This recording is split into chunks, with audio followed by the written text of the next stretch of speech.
warahmatullahi wabarakatuh. Kami dari kelompok 12 Filsafat Pendidikan Islam akan membahas materi tentang hakikat evaluasi dalam Islam. Tapi sebelum kita lanjut ke pembahasan, izinkan kami memperkenalkan diri. Saya Indri Febrianti dan saya Nurjana Siregar. Saya Melin. Oke, jadi dengan Kakak Nurjana dan Kakak Melin. Jadi di sini saya ingin tanya-tanya nih tentang hakikat evaluasi dalam pendidikan. Di sini saya mau nanya dulu sama Kak Nurjana. Menurut Kak Nurjana ini bagaimana hakikat evaluasi dalam kegiatan pendidikan Islam? Jika kita tanya tentang hakikat evaluasi dalam pendidikan Islam, kita pahami dulu evaluasi ini merupakan suatu kegiatan untuk menentukan taraf kemajuan suatu aktivitas di dalam pendidikan Islam. Jadi, evaluasi di sini sebagai alat ukur keberhasilan dalam pembelajaran tersebut. Contoh dari kegiatan evaluasi ini, contohnya imtihan yang berarti ujian, dan satu lagi contohnya khotaman berupa cara menilai hasil akhir dari proses pendidikan. Gitu. Oke, makasih Kak Nurjana atas jawabannya. Terus saya punya juga pertanyaan selanjutnya. Mengapa pelaksanaan evaluasi harus sesuai dengan syarat-syarat? Nah, mengapa evaluasi itu harus sesuai dengan syarat? Pertama perlu kita ketahui bahwasanya dalam evaluasi itu ada beberapa syarat. Syarat yang pertama itu harus valid. Kenapa harus valid? Karena untuk menentukan evaluasi nanti kita memerlukan data-data yang sesuai dengan fakta. Yang kedua itu reliable. Maksud reliable di sini itu merupakan satu tujuan dalam pembahasan evaluasi tersebut. Kemudian terakhir, syarat terakhir ialah efisien. Syarat efisien ini maksudnya dalam evaluasi, kegiatan evaluasi ini harus menghasilkan hasil yang tepat, cermat, dan berdaya guna. Terima kasih. Terus bagaimana sih perbedaan antara evaluasi Islam dan evaluasi pada umumnya? Sebenarnya untuk perbedaan antara evaluasi Islam dan pada umumnya tidak jauh beda, karena sama-sama bertujuan sebagai alat ukur untuk menentukan taraf kemajuan pendidikan tersebut. Yang membedakannya itu ada satu hal, yaitu dasarnya. Ketika kita menerapkan evaluasi pendidikan Islam, dasar yang paling utama itu ialah berdasarkan Al-Quran dan Hadis. Oke, Masya Allah, terima kasih Kak. Terus bagaimana prinsip-prinsip evaluasi yang seharusnya? Nah, untuk prinsip evaluasi itu ada 4. Yang pertama, itu harus berkesinambungan. Maksudnya evaluasi ini harus terus-menerus dapat meningkatkan pembelajaran untuk selanjutnya. Yang kedua itu menyeluruh. Jadi evaluasi ini bukan dilakukan untuk satu hal saja, tapi dilakukan untuk semua hal dan menyeluruh. Yang ketiga itu objektivitas. Penilaian evaluasi ini harus objektivitas dan tidak dilakukan secara subjektif. Dan yang terakhir yang paling penting ialah sistematis. Sistematis maksudnya dalam evaluasi ini kita melakukannya sesuai dengan urutan-urutannya. Oke, pertanyaan terakhir Kak untuk Kak Nurjana. Bagaimana evaluasi berperan dalam pencapaian tujuan pendidikan? Nah, untuk mencapai tujuan pendidikan, evaluasi itu ada beberapa peran. Yang pertama, berperan sebagai alat ukur kadar pemahaman peserta didik dalam pembelajaran. Kemudian melatih keberanian dan mengajak peserta didik untuk mengingat kembali materi yang telah diberikan. Mungkin sekian dari saya. Oke, terima kasih buat Kak Nurjana yang telah menjawab pertanyaan saya. Kita beralih ke Kak Melin.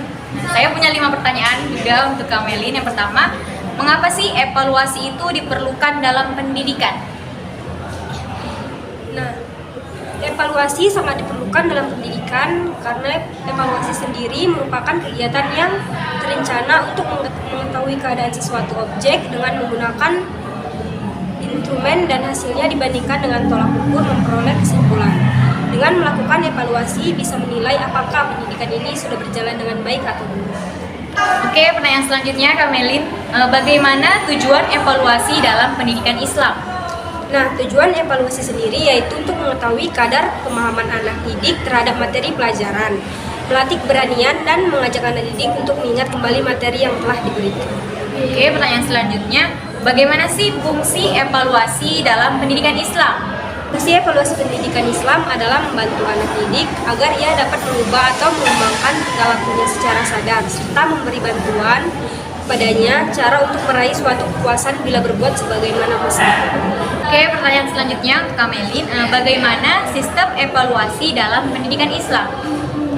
Nah, terkait sistem evaluasi dalam pendidikan Islam sendiri, yaitu yang pertama, untuk menguji daya kemampuan manusia beriman terhadap berbagai macam problema kehidupan yang ia hadapi. Yang kedua, untuk mengetahui sejauh mana atau sampai di mana hasil pendidikan wahyu yang telah diaplikasikan Rasulullah SAW kepada umatnya. Yang ketiga, untuk menentukan klasifikasi atau tingkat hidup keislaman atau keimanan seseorang. Yang keempat, untuk mengukur daya kognisi, hafalan manusia, dan pelajaran yang telah diberikan kepadanya. Nah, yang terakhir, memberikan semacam tafsir atau berita gembira bagi yang beraktivitas baik dan memberikan semacam ikab atau siksa bagi mereka yang beraktivitas baik. Oke, pertanyaan ini terakhir nih untuk Kak Melin. Mengapa sasaran evaluasi itu penting untuk diketahui? Nah, sasaran evaluasi sangat penting untuk diketahui supaya memudahkan pendidik dalam menyusun alat-alat evaluasi. Pada umumnya ada 3 sasaran pokok evaluasi, yaitu yang pertama, segi tingkah laku. Artinya segi-segi yang menyangkut sikap, minat, perhatian, keterampilan murid sebagai akibat dari proses belajar mengajar. Yang kedua, segi pendidikan. Artinya penguasaan pelajaran yang diberikan oleh guru dalam proses belajar mengajar. Nah, yang terakhir, segi yang menyangkut proses belajar mengajar, yaitu bahwa proses belajar mengajar perlu diberikan penilaian secara objektif dari guru. Mungkin sekian dari saya. Oke, telah kita dengar bersama tadi ya jawaban-jawaban dari Kak Nurjana dan Kak Melin. Dapat saya simpulkan bahwa evaluasi ini dia sebuah kegiatan yang terencana untuk mengetahui keadaan sesuatu objek dengan menggunakan instrumen dan hasilnya dibandingkan dengan tolak ukur untuk memperoleh kesimpulan. Ya, berarti kan Kak Indri ini menyimpulkan bahwasanya evaluasi ini sebagai alat ukur dalam pembelajaran. Begitu kan, Kak? Iya, seperti itu juga. Tapi saya juga ada sedikit pertanyaan ya. Kan dalam evaluasi itu dia menilai ya, dalam arti kata lain evaluasi itu menilai, terus mengukur tadi. Jadi menurut kalian tuh kira-kira evaluasi pendidikan di Indonesia itu gimana sih? Sebenarnya kalau kita tanya tentang evaluasi pendidikan di Indonesia sendiri, itu bisa kita lihat dari guru-guru Indonesia sekarang. Jadi pemerintah itu perlu meningkatkan lebih kompetensi guru. Misalnya pemerintah itu udah melakukan usaha. Salah satu usaha yang dilakukan pemerintah akhir-akhir ini itu usaha PPG bukan? Oh iya, PPG. Salah satu pelatihan. Iya, pelatihan ini fungsinya itu untuk meningkatkan kompetensi guru dalam mengajar nantinya. Kan tadi kata kakak meningkatkan pelatihan guru ya, pemerintah. Jadi apakah dengan pelatihan itu para guru-guru ini udah melakukan semuanya dengan maksimal? Ya, kalau kita tanya tentang maksimal atau tidaknya hasilnya nanti, itu sebenarnya tergantung pribadi gurunya tersebut. Apakah dia serius dalam menghadapi atau menjalani pelatihan tersebut.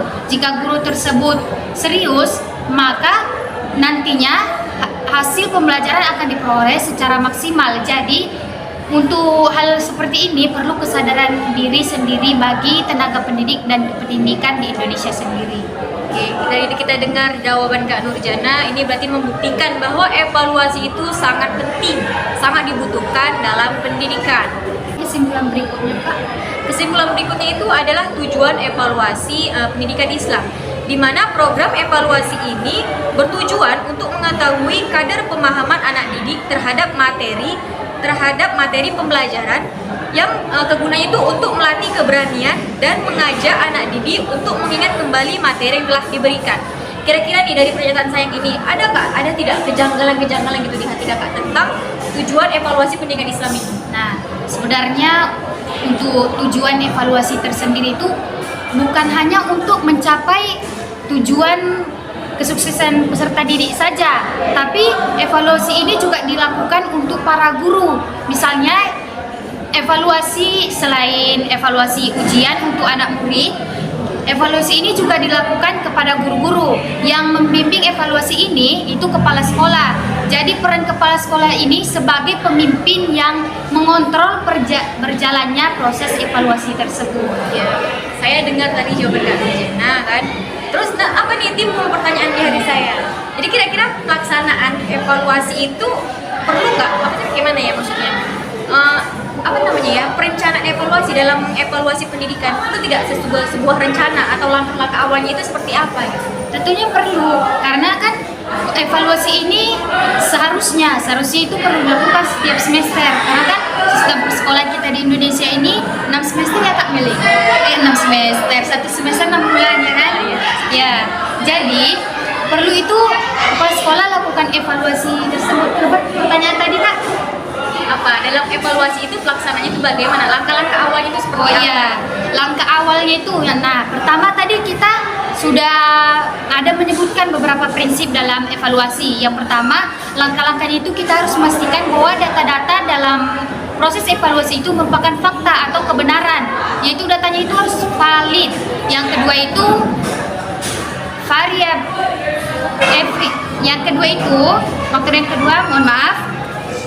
Yang kedua itu reliable. Maksud reliable di sini itu evaluasi ini memiliki satu tujuan yang sama, yaitu untuk meningkatkan pembelajaran. Nah, yang terakhir Kak, ini nih yang paling penting, yang sistematis dan efisien.